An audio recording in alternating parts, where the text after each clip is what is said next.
Hey YouTube, back to another video at Guitar Vocalist, the channel that's all about how to sing and play guitar, how to perform. This is hopefully a bit of a different way for you to be introduced into singing. I'm not a vocal coach. I believe I could sing pretty well, but I think that at the end of the day, take what you learn here with a grain of salt, but I do think that these are tips that no matter where I've studied voice or what I've tried to learn, these always apply.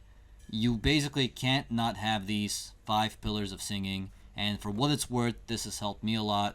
Maybe it'll help you a lot. So, the very first pillar of singing, the very first thing to check off, you always have to have all of these pillars or your voice will sound bad. The very first one is your voice is an instrument powered by breath. Think of yourself like a saxophone or a trumpet or a woodwind. What you need to do is you need to supply a constant stream of air supported from your diaphragm. So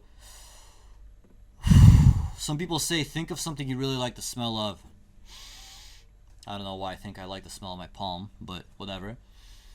Oh, my palm, right? So if you take in that deep breath, you're going to support with your diaphragm and you'll let out a sustained stream of air. And that's what you need to do with woodwinds and with brass instruments as well, except there you actually have an instrument which has been made for you, which you know will sound good, whereas for your voice, you have to configure it to sound good. You have to make it rigid like a woodwind or brass and yet flexible where you can change the sound. The breath part, one common exercise used for that is the sustained S sound, the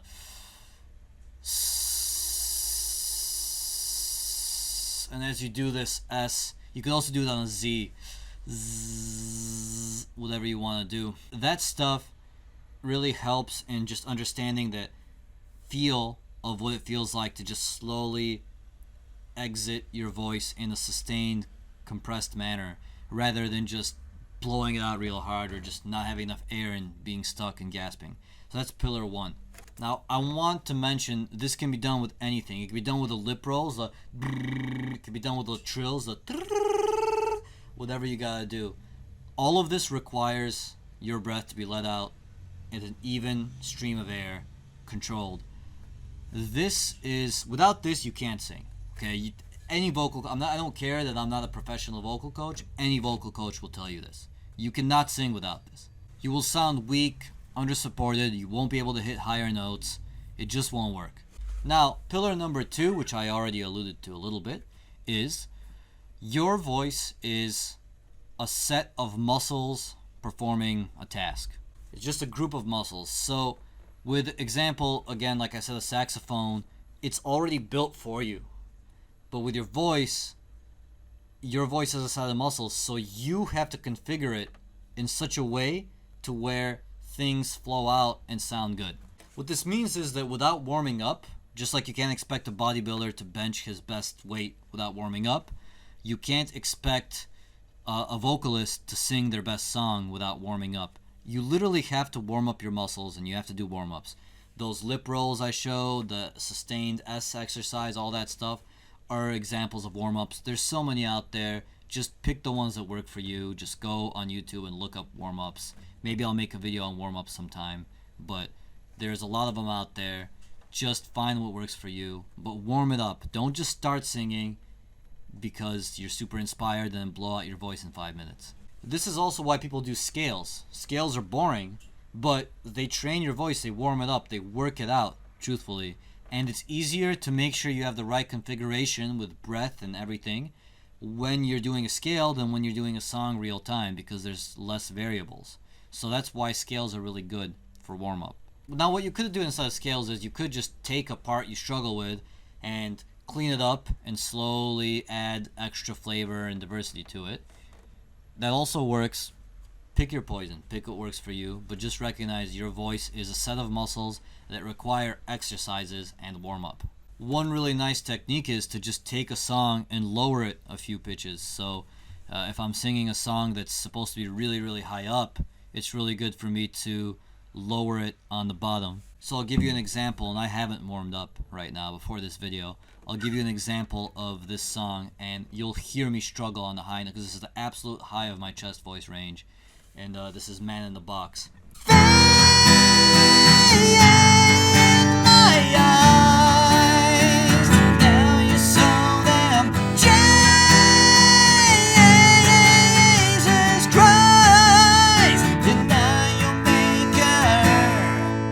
Now, that's high. I really can't comfortably, I can't always sing in my chest voice that high. That's, at the moment, this isn't tuned down. It's actually a half step higher than the original.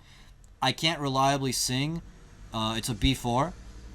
I can't reliably sing a B4 or a C5, which is the next note, around that range without a lot of warm-up and without slowing down, and it just ends up sounding, I mean, you heard that sound too strained, you know, I didn't warm up. So one thing I can do is I could start by just playing the same thing lower.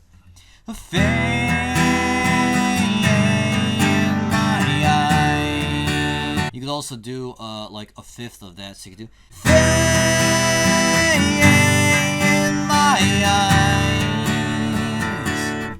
you could also just do it much lower.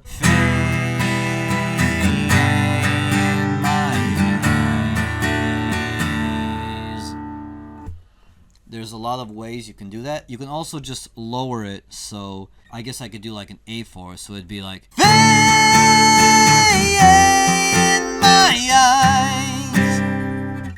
it's a little bit lower. I could even lower it more.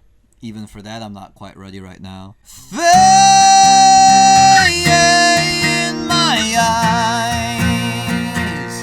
Now that's starting to sound a little bit better because I'm not really struggling. And you can work up from the lower frequencies, from the lower pitches. You can even hear my my voice crack up a bit from trying this without warm-up. Pillar 3.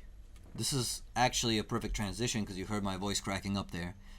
Long-term health. And I'm not talking about singing through a cold or something like that. I'm talking about long-term your health when you sing. You need to warm up. That's part of it. You need to drink water. When you go outside, make sure you're supporting with your diaphragm when you speak. Don't talk too much.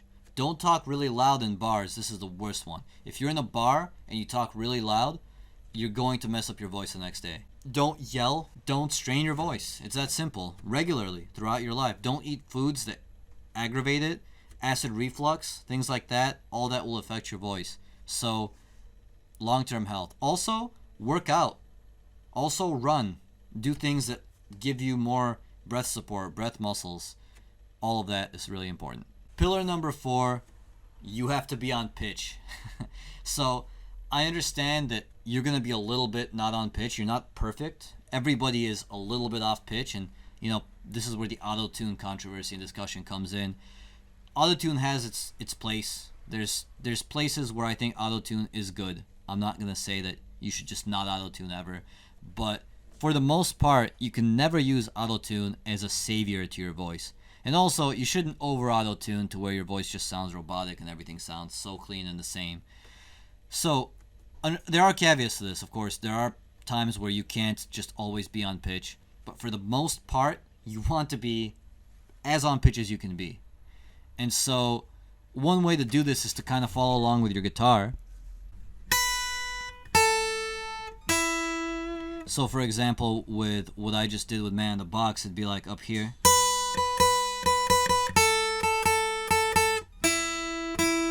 That's what I can use to make sure I'm hitting it, so.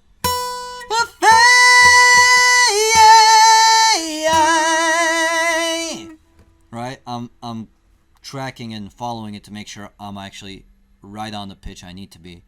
Recordings really reveal how you will be off pitch sometimes, so make sure you are on pitch. And I know, for example, Kurt Cobain is famously quoted as saying that a true musician or a true rock singer or something like that doesn't need to be on pitch.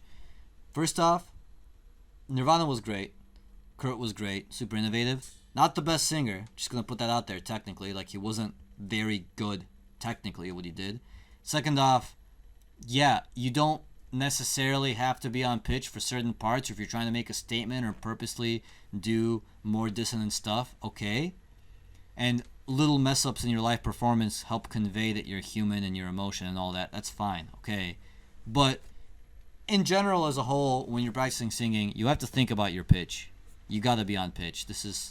You can't sing without it, in my opinion. I think most people that were trained in music in any way would agree. And the very last pillar is the tone and the quality, the timbre of your voice.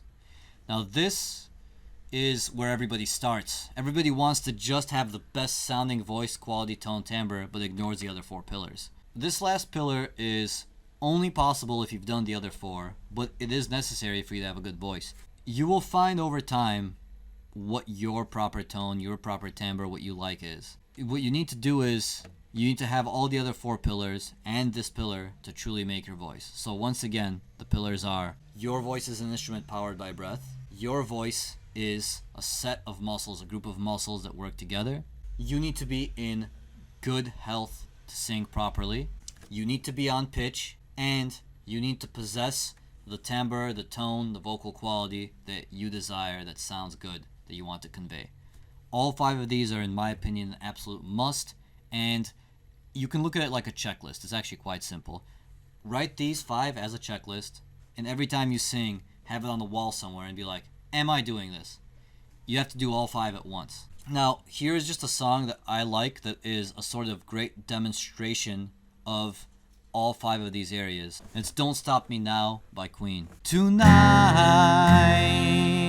I'm gonna have myself a real good time. I feel alive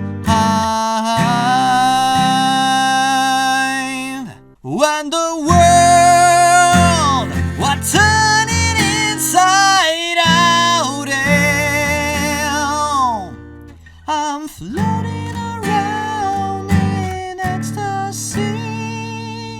I like that song for this exercise because you can actually hear so many changes in how your voice is in that song. You can hear so much stuff happening. So it's just a really good song to test all 5 of these pillars. Just that little segment right there. Okay? And it focuses on your weak spots. I don't really sing in falsetto that much, or I don't really sing in head voice a lot.